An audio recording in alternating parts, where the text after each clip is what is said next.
दोस्तों, आज हम एक ऐसे देश के बारे में बात करेंगे जो असल में मौजूद ही नहीं है। जी हाँ दोस्तों, एक ऐसा देश जिसे यूनाइटेड नेशंस पहले तो देश मानता था, पर अब उसे देश नहीं मानता।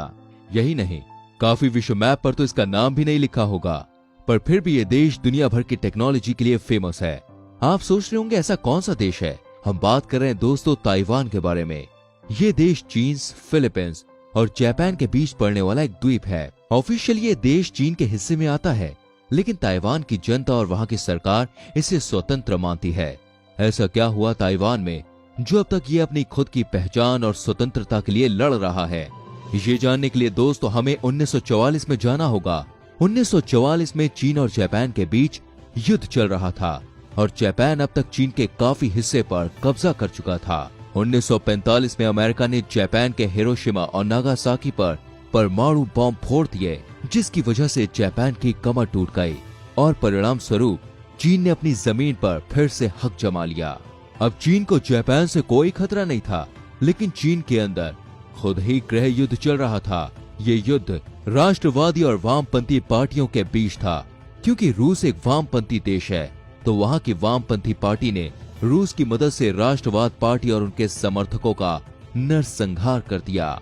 अब राष्ट्रवादी चीन के सिर्फ कुछ हिस्से तक ही सीमित रह गए थे, पर वामपंथी पार्टी को उन्हें पूरी तरह से खत्म करना था। इसलिए वो लगातार हमला करते रहे, जिसकी वजह से राष्ट्रवादियों के लीडर चियांग ने सभी को एक फॉर्मोसा द्वीप पर जाने का निर्णय लिया, जिसे अब ताइवान कहा जाता है। कुछ समय में सभी राष्ट्रवादी फॉर्मोसा द्वीप चले गए और मेनलैंड चाइना में सिर्फ वामपंथी का कब्जा था। इसके बाद राष्ट्रवादी नेता चियांग ने ताइवान को रिपब्लिक ऑफ चाइना घोषित कर दिया, जिसका मतलब है कि ताइवान ही असली चीन है। और वामपंथी माओ ने मेनलैंड चीन को पीपल्स रिपब्लिक ऑफ चाइना घोषित किया और कहा कि मेनलैंड चीन ही असली चीन है। इस विवाद पर संयुक्त राष्ट्र ताइवान ने यानी रिपब्लिक ऑफ चीन को देश माना और पीपल रिपब्लिक ऑफ चीन को देश मानने से इनकार कर दिया। ऐसा इसलिए क्योंकि संयुक्त राष्ट्र में अमेरिका जैसा देश नहीं चाहते थे कि कोई वामपंथी देश यूनाइटेड नेशन का हिस्सा बने। इसके बाद अमेरिका और रूस ने अनौपचारिक तरीके से भारत को संयुक्त राष्ट्र का स्थायी सदस्य बनाने की इच्छा जताई, लेकिन नेहरू इस ऑफर को टालते रहे क्योंकि वो चाहते थे कि पीआरसी यानी मेनलैंड चाइना यूनाइटेड नेशंस का हिस्सा बने और एक स्थायी सदस्य बने। कुछ लोगों का मानना है कि नेहरू ने ऐसा चीन और भारत के रिश्ते को सुधारने के लिए किया ताकि भारत को चीन से युद्ध न करना पड़े। नेहरू ने कई बार ताइवान को हटा के मेनलैंड चाइना को आधिकारिक देश घोषित करने की मांग की। ये सब नेहरू ने तब किया जब चीन भारत का अक्साई चीन कब्जा कर चुका था। 1971 में मेनलैंड चाइना को ऑफिशियल मेंबर चुना गया और ताइवान को यूनाइटेड नेशन से बाहर निकाल दिया गया। इसके बाद ताइवान को बहुत बड़ा झटका लगा और चीन की शक्ति कई गुना बढ़ गई। यूएन में मेंबर बनने के बाद चीन ने अपने सैन्य बल और अर्थव्यवस्था पर खूब मेहनत की। 1971 में चीन की जीडीपी भारत से सिर्फ 30% से ज्यादा थी, लेकिन आज उनकी जीडीपी भारत से 14 गुना अधिक है। 1950 में ताइवान काफी पिछड़ा हुआ देश था और 1971 में यूएन से बाहर निकाल देने के बाद वो फिर से काफी पिछड़ गए। पर ऐसा क्या किया ताइवान ने कि आज वो दुनिया के सबसे अमीर और खुशहाल देशों में से है।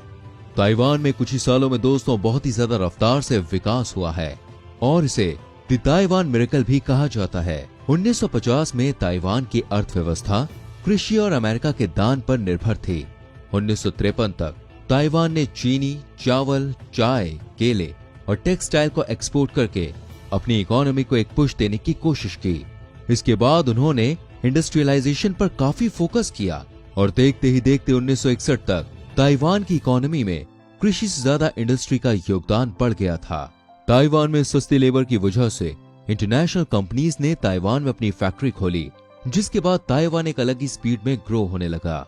इसके बाद से वहां की सरकार ने हाईवे, सी पोर्ट, एयरपोर्ट और अन्य जगह निवेश किया, जिससे वो ताइवान को दुनिया से जोड़ सके और निर्यात में आसानी हो। 1980 के बाद सरकार ने काफी सरकारी कंपनीज को प्राइवेट को देने का फैसला किया। ताइवान ने फिर मेनलैंड चाइना से ट्रेड की मंजूरी दी और चीन देखते ही देखते ताइवान का सबसे बड़ा ट्रेडिंग पार्टनर बन गया। अब ताइवान की इकोनॉमी इंडस्ट्री से हाईटेक पर शिफ्ट हो चुकी थी, पर ताइवान को उसका पेट्रोल या सोना सेमीकंडक्टर में मिला। 200 सेमीकंडक्टर हर टेक संबंधित चीज में इस्तेमाल होती है, जैसे गाड़ी, मोबाइल, कंप्यूटर आदि। आज आपके हर दो में से एक इलेक्ट्रॉनिक सामान में जो सेमीकंडक्टर मौजूद है वो ताइवान में ही बना है। आईफोन की चिप, एनवीडिया ग्राफिक कार्ड की चिप और यहाँ तक कि यूएसए की F-35 फाइटर जेट की चिप भी ताइवान में ही बनी है। सिर्फ यही नहीं दोस्तों, ताइवान से जुड़ी और भी कई रोचक बातें हैं। जैसे ताइवान में हर साल में लगभग 1000 भूकंप के झटके आते हैं। वहाँ पर कचरा उठाने वाले ट्रक्स बीथोवन के गीत बजाते बजाते सामान उठाते हैं। ताइवान में किसी सवाल या निवेदन के लिए ना कहा जाना रूड माना जाता है। इसके बदले वो लोग शायद का प्रयोग करते हैं। ताइवान में 4 नंबर को अनलकी माना जाता है और यहाँ अस्पतालों और होटल्स में चौथा फ्लोर नहीं होता। 200 वर्ल्ड हैप्पीनेस रिपोर्ट में ताइवान को 156 देशों में से 35वां सबसे खुशहाल देश माना गया है। इंस्टेंट नूडल्स और बबल टी का आविष्कार ताइवान में ही हुआ है। ताइवान का राष्ट्रीय खेल बेसबॉल है और लिटिल लीग को सबसे ज्यादा जीतने वाला देश भी ताइवान ही है।